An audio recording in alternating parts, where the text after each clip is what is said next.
Hey guys, welcome back to Genius Learning. So in this video I want to show how to get the differential volume of a sphere. Okay, and the difference between the area and the volume should be very clear after this video.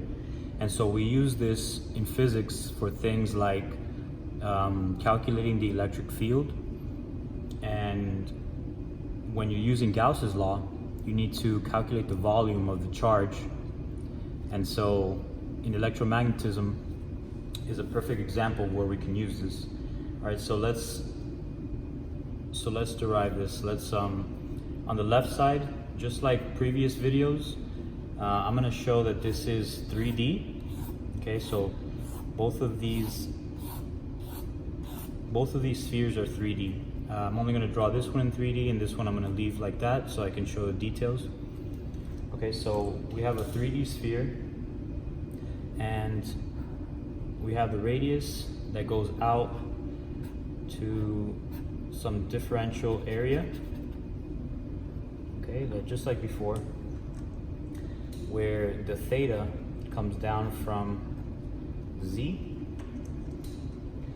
and here we have phi from X to Y, or in the XY plane. Okay, so this is the differential area.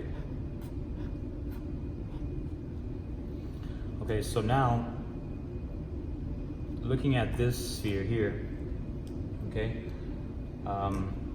let's start off first by doing what we already know for differential area.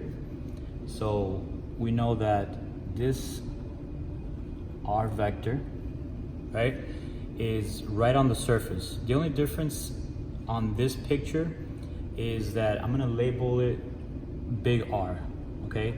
And that's gonna be to identify that we are exactly at the surface of the sphere and it doesn't change. So the big R is like a permanent radius, like the radius of this sphere does not change. And so that's what I'm showing here. Okay, here was a small r in the previous ones, but in this side of this example, I want to show that this is the shape of the sphere that's not going to change. And then we're going to show how dr, or a change in the radius, is going to be little r. Okay, so we'll see that now.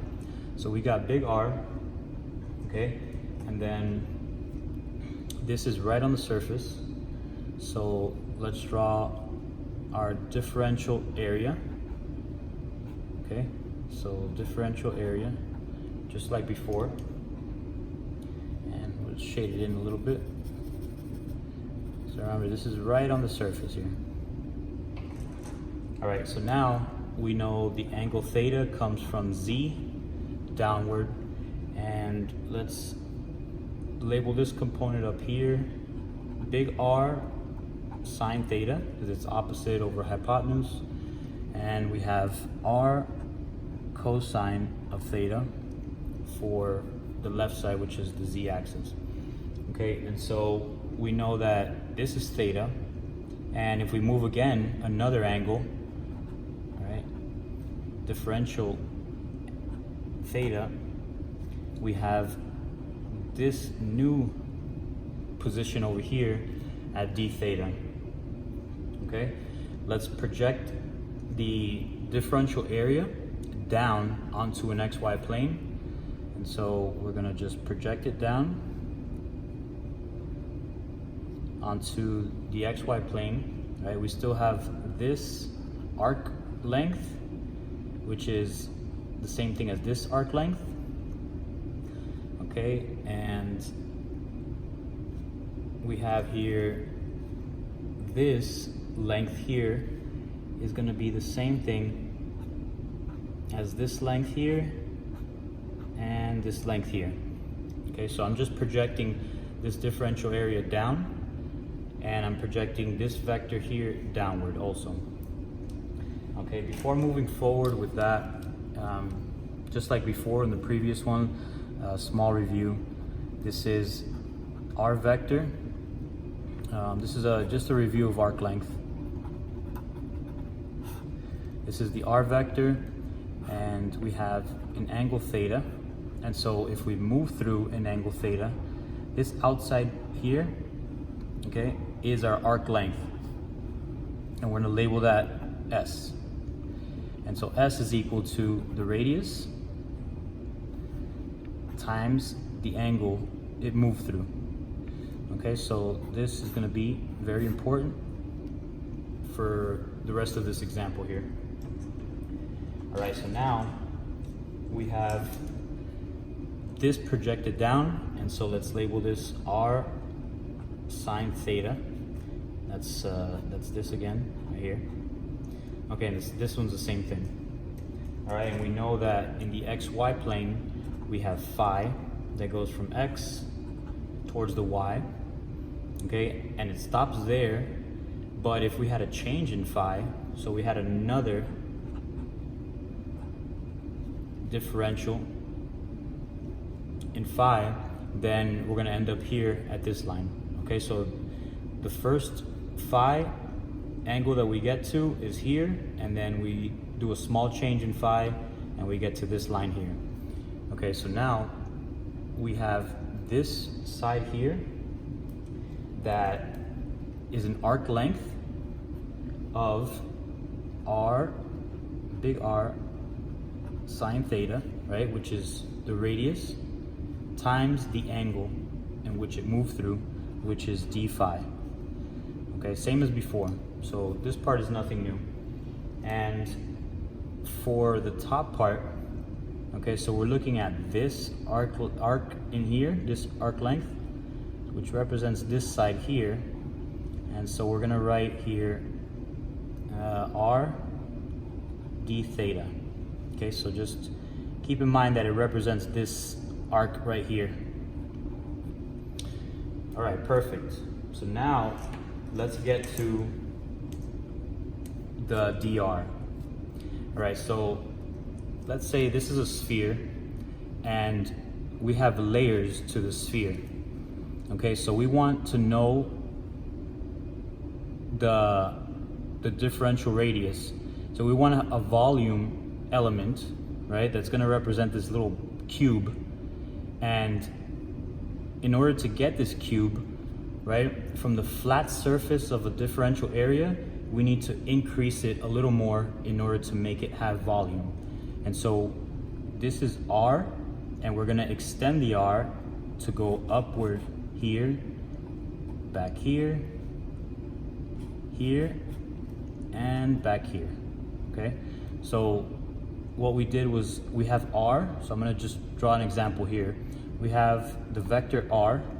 Let's say, for example, I'm gonna label it little r, and we just did a differential R, or a differential length of R of that much, okay? So this is the size of the radius, size of the sphere with this radius, and then a differential length of this radius is gonna give us a bigger sphere, all right? If you wanna think about it like that. And so we extended this radius outward, right? And this line here, these yellow lines are gonna represent dr, okay? And like I said before, I'm representing it with d little r to show that we're moving a certain radius outside of the big R, which is a fixed radius of a sphere that we already have. Okay, so this line represents dr, and then I'm gonna draw the top part, or the top face of this volume element, which is the same thing as this bottom one. Okay, so let's just shade that in a little bit, just like the bottom one. All right, and so if we wanted to, we could show that this side here is the same thing as this side here, right? Which is the same thing as this side here. All of those are R d theta, okay? We see that these differential radiuses here come from the extension of R, okay? So all the yellow parts are dr, all of them, And then finally, let's see, what do we have last? We have this value here, this arc length here, is the same thing as this arc length, which is the same thing as this arc length here. And so this part there is the same thing as this bottom part, which is r sine theta d phi. Okay? So that's it. We have the three things that we need for the volume element. So let's look at what we got. So here we're gonna write, so for a volume, right, we know that we need length times width times height, right? So if we have a cube, for example, the volume of this cube is going to be length times width times height, right? So in the same way, this volume element, which represents a cube, for example, is going to have the same length times width times height. So now we're going to have here the length. I think we wrote last time we have r d theta. Okay, the width, all right, it's going to be this side here, which is going to be r sine theta d phi. And finally the height, which is the new thing, is going to be dr. Okay?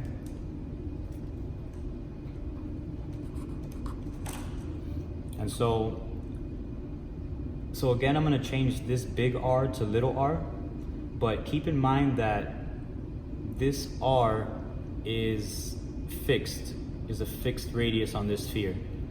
Okay, I just wanted to show the difference between this big R and then a change in R, but really we can just write little r here as well.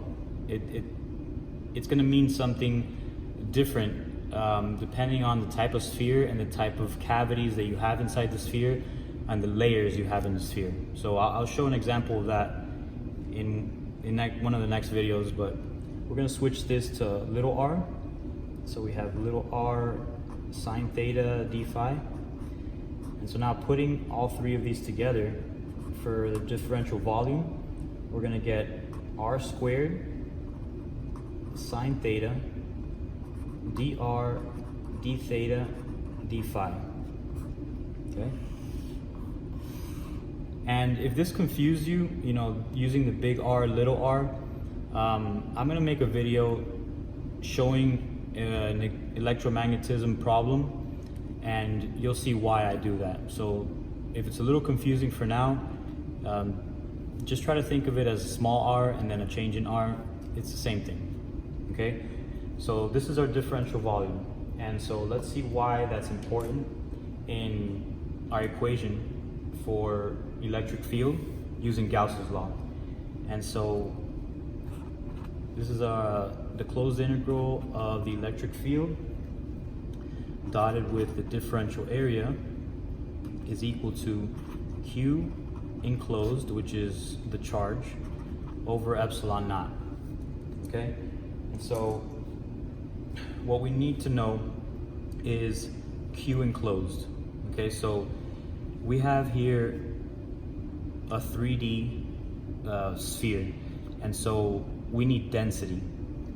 And so the different types of Q's we can have in 1D, we have Q is equal to lambda L. In 2D, we have Q is equal to sigma A. And in 3D, which is what we have now, we have Q equals rho volume. Okay?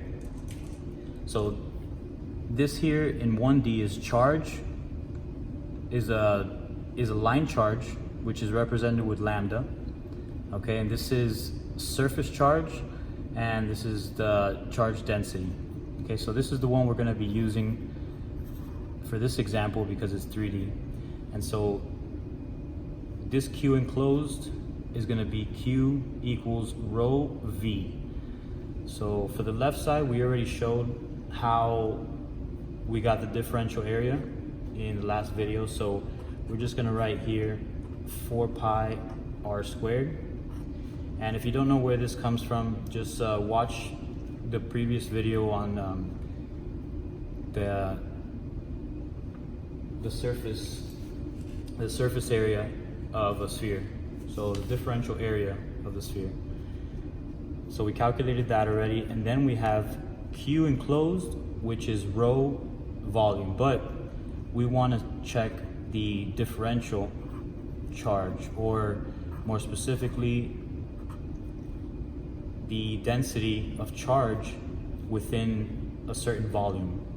Okay, so we're going to write here